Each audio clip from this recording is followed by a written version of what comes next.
Good morning. Ayun na. Ang pasyente namin, oh, yung driver namin si Ochoa. Ayan. Ano bang ano niyan?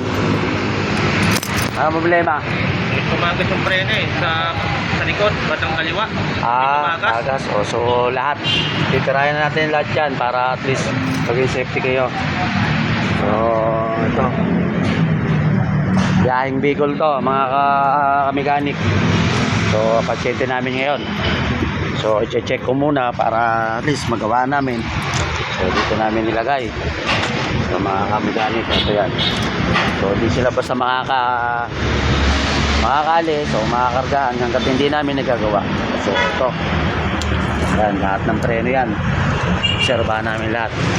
Mga kamekanik, ito. 2 araw ako hindi pumasok dahil bagyo. So ngayon ito, back to work na yan tayo. Ito yung pasyente ko lang.